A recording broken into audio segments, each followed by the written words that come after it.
So students कैसे हो? I hope अच्छे हो गए। एंड देखो सिंपल सी बात इतनी सी है कि AKTU की तरफ से एक नोटिस आ चुकी है जिसमें चैलेंज एवोल्यूशन को लेकर कि आपको कॉपी कब तक मंगा लेनी है, लास्ट डेट क्या होने वाली है एंड पेमेंट का क्या सीन होने वाला है। हर टाइम की तरह सेम है एंड इसमें कुछ चीजें ऐसी डिस्कस करने वाला हूं जो कोई भी यूट्यूबर बहुत रेयरली बताता है। ओके सो इस वीडियो को एंड तक देख लेना, सारी आपकी क्लियर हो जाएंगी। ज्यादा लॉन्ग नहीं रखूंगा, सिंपल सा छोटा सा रखूंगा जिसमें ज्यादा चीजें आपको कवर कर सके। Okay so hello students, myself Dheeraj Patel and I am also student of AKTU university and you are watching campus circle.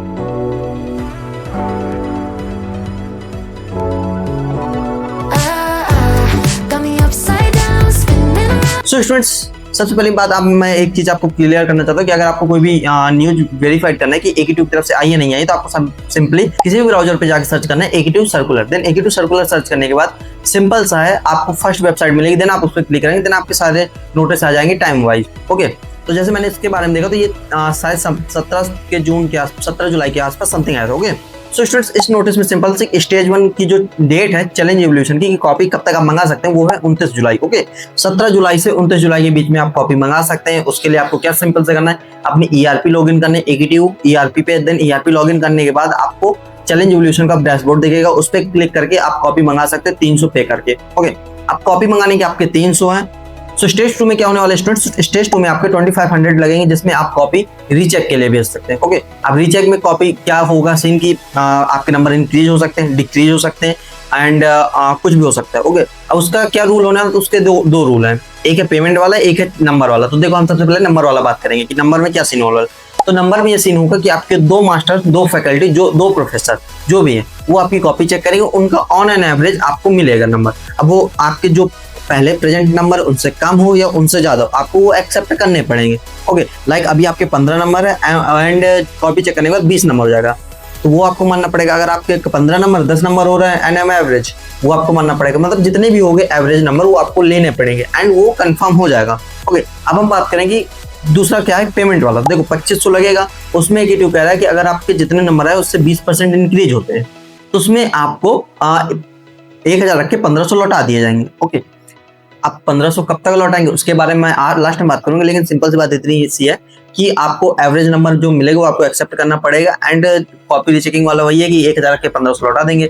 लेकिन अब हम बात करेंगे एक्चुअली में कि कौन कौन कॉपी रीचेक करवा सकता है, क्योंकि बहुत सारे डाउट्स थे कि PWG वाले करा सकते हैं रीचेकिंग या बैक वाले करा सकते हैं। देखो सिंपल सी बात है, जो बैक वाले हैं वो 2 चीजें हैं उनके पास, ये तो कॉपी मंगा के रीचेकिंग करा सकते हैं या बैक दे लें। ओके उनके पास केवल 2 ही ऑप्शन है, या तो वो बैक क्लियर करें या फिर रीचेकिंग करा के नंबर इंक्रीज डिक्रीज जो भी होगा वो बात की बात है। ओके अब बात करेंगे दूसरा जो PWG वाले, उनके पास 3 ऑप्शन है। ये कैसे भैया PWG वाले के पास 3 ऑप्शन? देखो सिंपल सी बात है कि उनकी भी बैक ही होती है, बट जो ग्रेस मार्क्स मिलते हैं उसकी वजह से वो पास हो जाते हैं। ओके पास हो जाते हैं तो उनके पास 3 ऑप्शन है, वो कॉपी मंगा के रीचेकिंग करा के पास हो सकते हैं, बैक दे सकते हैं या बैक नहीं दे सकते हैं।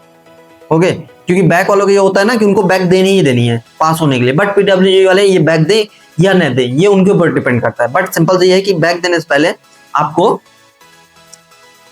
क्या होता है, PWG वाले एफिडेविट देना होता है कॉलेज में एप्लीकेशन के साथ कि मुझे इस सब्जेक्ट में इतने नंबर मिले थे, मुझे PWG नहीं लगवानी, मुझे बैक देना है। एक एफिडेविट लगेगा, वो आपको देना पड़ेगा कॉलेज में।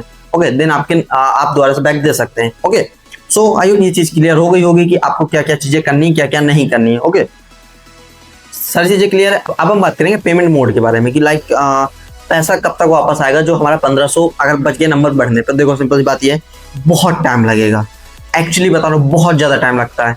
कभी कभी 1 साल हो जाता है, कभी कभी 15 महीने, कभी कभी 2 साल 3 साल ऐसे हो जाता है। भाई पेमेंट बहुत मुश्किल से आती है AKTU की तरफ से ऐसी चीजों में कि जो एक बार AKTU के पास पैसा पहुंच गया बहुत मुश्किल है कि वहां से वापस। मैं अभी एक वीडियो देख रहा था, मैं बात आपने देखा होगा, मैं उस चैनल का नाम नहीं लूंगा। ओके उन्होंने बताया था कि 2021 में उन्होंने पेमेंट किया था एंड उस टाइम पे ऐसा सीन था, उनको टाइम ज्यादा लग गया था, बट ये था कि उनको बहुत ज्यादा टाइम लगा था पैसा आने में। ओके सो देखो सिंपल सी बात इतनी सी, AKTU में जो एक बार पेमेंट हो जाती है उसका बहुत टाइम रहता है वापस आने में।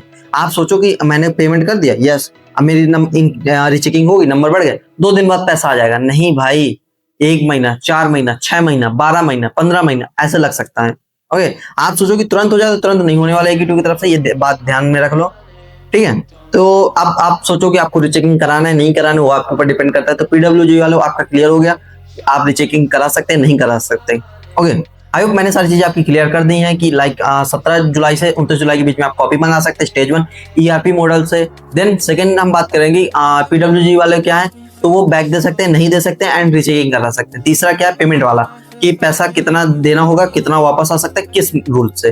ओके, एंड एवरेज वाला भी हमने बात कर लिया। विड्रॉ वाला भी कि पेमेंट मोड में मतलब कि पेमेंट कितने दिन बाद हमारे पास आ सकता है, उसकी कोई गारंटी डेट नहीं है। ओके, सो आई होप सारी चीजें आपकी क्लियर हो गई होंगी। तो ध्यान रखना है, अब आपके ऊपर डिपेंड करता है कि आपको क्या करना है। एंड ध्यान रखना है कि जो कॉपी आप चेक कराएंगे उसका एवरेज ही आपको मिलेगा, उसके बाद आप आर्ग्यूमेंट नहीं कर सकते। ओके, क्या आप सोचो कि मैं आर्ग्यूमेंट कर दूंगा, नहीं, जो आपको एवरेज नंबर मिलेगा वो आपको लेना पड़ेगा।